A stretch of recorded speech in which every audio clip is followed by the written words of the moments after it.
Hi, welcome to icon news. నేను మీ సతీష్.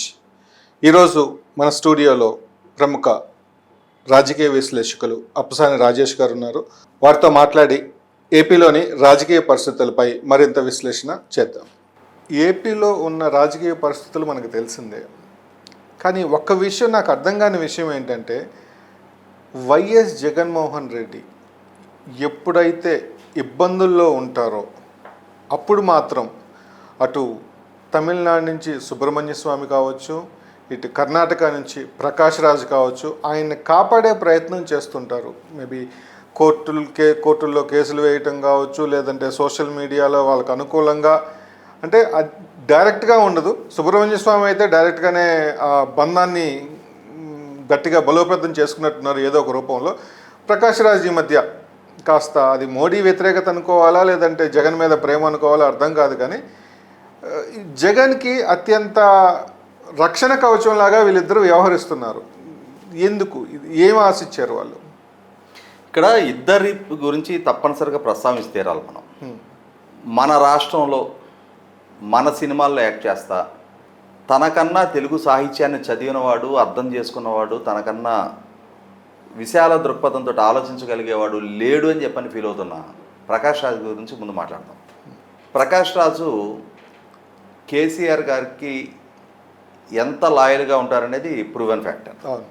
అదే ప్రకాష్ రాజు కేసీఆర్ గారి ప్రభుత్వ హయాంలో ఆయన ద్వారా నిర్మాణం జరిగిన కాళేశ్వరం ప్రాజెక్టులో అంతర్భాగమైన మేడిగడ్డ పిల్లర్ల కుంగుబాటు గురించి ఏ రోజు ప్రస్తావించలేదు. కేసీఆర్ గారి ప్రభుత్వం ద్వారా ప్రజల వ్యక్తిగత గోప్యతకి భంగం కలిగిస్తూ జరిగిన టెలిఫోన్ ట్యాపింగ్ మీద ఎప్పుడు ఇంత అనాగరిక చర్యలకి ఒక ప్రభుత్వం పాల్పడటం ఏంటి? వ్యక్తుల బెడ్రూముల్లోకి తొంగి చూసే స్వేచ్ఛ మీకు ఎవరిచ్చారు అని చెప్పని ఏ సందర్భంలో కూడా అతను ప్రస్తావించడం మనం చూడాలి. అలాగే ఆంధ్రప్రదేశ్ రాష్ట్రానికి సంబంధించి ఆ రాష్ట్ర రాజధాని నిర్మాణం కోసం భూములు ఇచ్చిన రైతాంగాన్ని జగన్మోహన్ రెడ్డి గారి ప్రభుత్వం అవమానిస్తూ, వేధింపులకు గురి చేస్తూ, లాఠీ దెబ్బలకు గురి చేస్తా వాళ్ళ ఆర్థిక మూలాలు దెబ్బతీస్తున్న రోజు ఇతనికి వాళ్ళ కన్నీళ్లు కంటికి కనపడలా. ఆ ప్రభుత్వ హయాంలో జరిగిన అవినీతి గురించి ఏ సందర్భంలో ప్రస్తావించాల. మొన్న లక్షల మంది ప్రజలు వరద ముంపుకు గురైతే 10 రూపాయలు సహాయం చేయడానికి ముందుకు మనసు రాలేదు. ఆ రాష్ట్ర సమస్యలు, రాష్ట్ర ప్రజలు, వాళ్ళ కష్టాలు, కడగండ్లు వీటి గురించి ఏ రోజు ప్రస్తావించడం. కానీ ఇవాళ అక్కడ ప్రజల ఎమోషన్స్తో ముడిపడి ఉన్న ఒక తప్పు జరిగితే ఆ తప్పుని సీఎం ప్రస్తావించడం తప్పు అని ఇతను మాట్లాడుతున్నాడు. సీఎం ప్రస్తావించక నువ్వు మాట్లాడతావా? ఏ రాష్ట్ర సమస్యని ఆ రాష్ట్ర ముఖ్యమంత్రి ప్రస్తావిస్తారు. తెలంగాణ ప్రాంతంలో ఏదైనా ఒక సమస్య ఎదురైతే గతంలో కేసీఆర్ గారు ప్రస్తావించారు, ఇవాళ రేవంత్ రెడ్డి గారు ప్రస్తావిస్తారు. నువ్వు పుట్టి పెరిగిన కర్ణాటకకు సంబంధించిన ఏదైనా ఇష్యూ ఎరైజ్ అయితే అది అక్కడ ముఖ్యమంత్రి ప్రస్తావిస్తారు. చంద్రబాబు నాయుడు గారు బాధ్యత కలిగిన ముఖ్యమంత్రి కాబట్టి ప్రజల ఎమోషన్స్ తోటి ఆడుకోకూడదు అన్న ఇంగితం ఆయనకు ఉంది కాబట్టి జూలై 23వ తారీఖు ఆయన దృష్టికి అక్కడ జరుగుతున్న అపచారం గురించిన సమాచారం అందినా కూడా ఆయన ఆ రోజు దాన్ని ప్రజల్లో ప్రకటించి ఆందోళన రేకెత్తించకుండా మొట్టమొదటి అక్కడ పరిస్థితిని చక్కదిద్దారు. ఆ కంటామినేటెడ్ నెయ్యిని తిరస్కరించి బెటర్ క్వాలిటీ నెయ్యి సప్లైర్ అయిన నందిని వారితో ఒప్పందం చేసుకొని ఆ నెయ్యి రప్పించి అక్కడ మెరుగైన నాణ్యతతో కూడిన లడ్డు తయారు చేయించి భక్తులకి పంపిణీ చేయించే ప్రాసెస్ మొట్టమొదటి బిగిన్ చేశారు.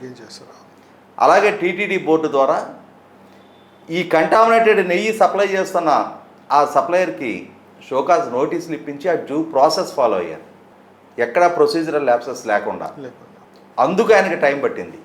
ఆయన దృష్టికి వచ్చిన మరునిమిషమే రాజకీయంగా ప్రత్యర్థుల్ని ఇబ్బందుల పాలు చేయాలి, ప్రజల సెంటిమెంట్లు తనకు అనుకూలంగా మలుచుకోవాలని చెప్పనే ఓట్ల క్రీడ చేయలే, ఆ క్రీడకు పాల్పడలా. ఇవేవి గమనించని వీటిని ఈ సీక్వెన్స్ని ఫాలో కానీ ఈ సోకాల్డ్ మేధావులు చంద్రబాబు నాయుడు గారిని, పవన్ కళ్యాణ్ గారిని విమర్శలు పాలు చేస్తూ ఉన్నారు. అంటే నీకు ఆ రాష్ట్రం పట్ల బాధ్యత లేదు, అక్కడ ప్రజల సమస్యల పట్ల స్పందించలేదు ఏ రోజు, అక్కడ ప్రజల కష్టాల్లో నేనున్నా అని చెప్పని ఏ రోజు తోడుగా నిలబడ్డది లేదు, నీకేం హక్కు ఉంది? అలాగే సుబ్రహ్మణ్య స్వామి ఇక్కడ సుబ్రహ్మణ్య స్వామిది మరింత భిన్నమైన నేపథ్యం. అంటే తనని తాను ఒక హిందూ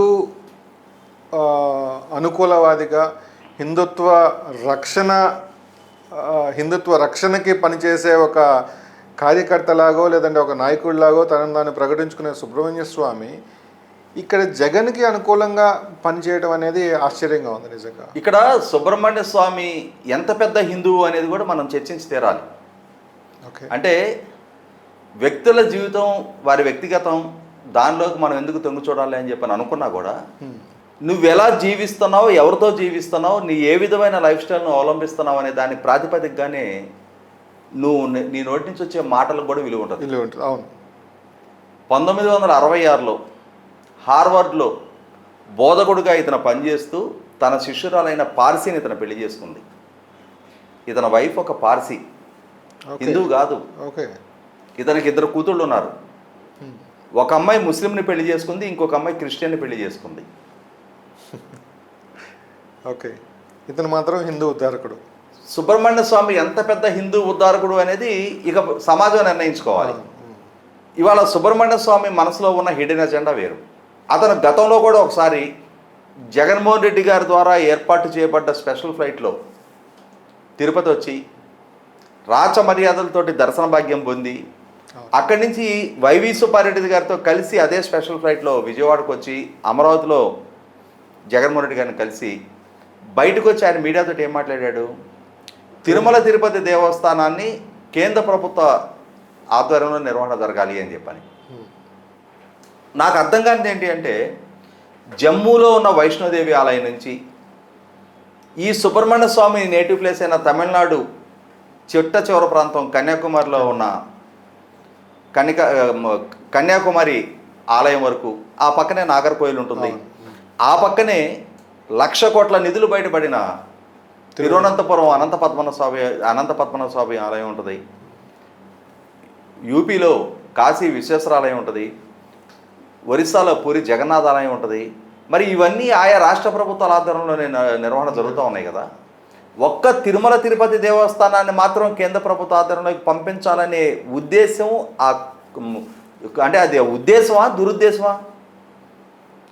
ఇప్పటికే రాజధాని కూడా లేకుండా విభజన జరిగిన ఆంధ్రప్రదేశ్ రాష్ట్రం దక్షిణాదిలో తన రాజధాని తానే నిర్మించుకునే స్థితిలో ఇవాళ కొట్టుమిట్టాడుతూ ఉంటే ఈ రాష్ట్రానికి తలమానికంగా ఉన్న తిరుమల ఆలయాన్ని కూడా దూరం చేయాలనే కుట్రకోణం ఏంటి? ఎందుకు? దీని వెనకున్న దురుద్దేశం ఏంటి?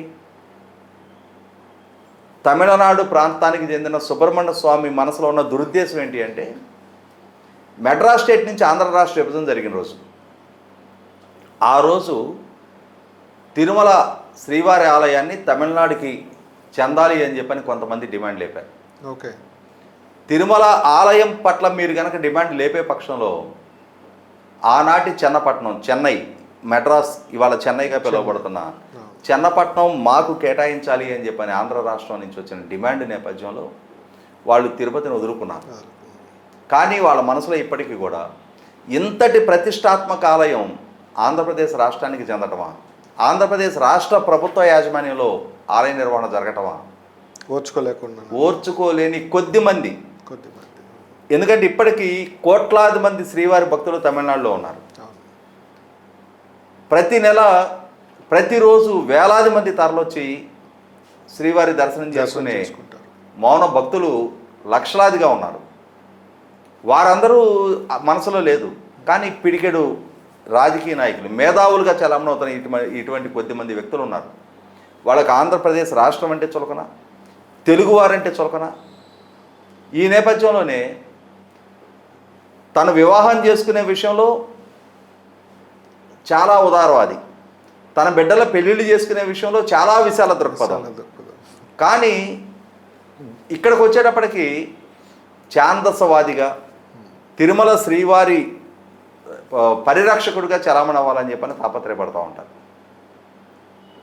ఇటువంటి ఈ సోకాల్డ్ సుబ్రహ్మణ్య స్వాములు, ఈ ప్రకాష్ రాజులు నిజంగానే ఆంధ్రప్రదేశ్ రాష్ట్రం పట్ల, ఆంధ్రప్రదేశ్ ప్రజల కష్టాల పట్ల ఏ రోజైనా స్పందించుంటే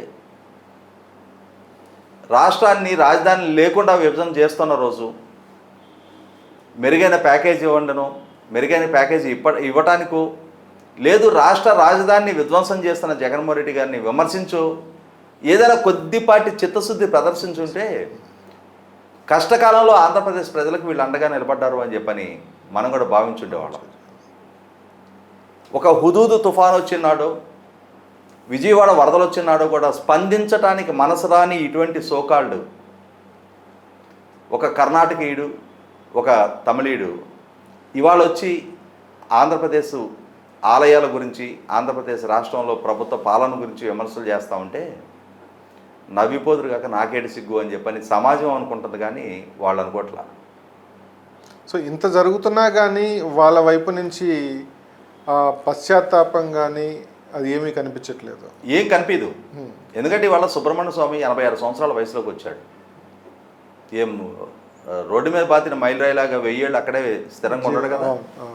కనీసం ఈ ఏజ్ వచ్చిన తర్వాత అయినా సరే ఎవరితోటి అంటగాగుతున్నాం, ఎవరికి అండగా నిలుస్తున్నాం అనే విఘ్నత లేకుండా ఈ రకమైన దిగజారుడు వ్యవహారాలు చేస్తూ వాళ్ళ వ్యక్తిత్వాన్ని వాళ్లే పలతం చేసుకుంటున్నారు. సో ఇటువంటి వాళ్ళన్నింటినీ మనం పట్టించుకొని సమయం వృధా చేసుకోవడం కంటే రాష్ట్ర అభివృద్ధిపై దృష్టి కేంద్రీకరించడం మంచిదంటారు. చూశారు కదా రాజేష్ అప్పసాని గారితో విశ్లేషణ. రాజేష్ అప్పసాని గారికి మీ వైపు నుంచి ఏదైనా ప్రశ్నలు ఉంటే కామెంట్ల రూపంలో తెలియచేయండి. నెక్స్ట్ ఇంటర్వ్యూలో రాజేష్ గారిని అడిగి ఆ ప్రశ్నలకు మీకు సమాధానం చెప్పిస్తాను. సో మరొక ఎపిసోడ్లో మరొక గెస్ట్తో మళ్ళీ కలుద్దాం. అంతవరకు నమస్తే.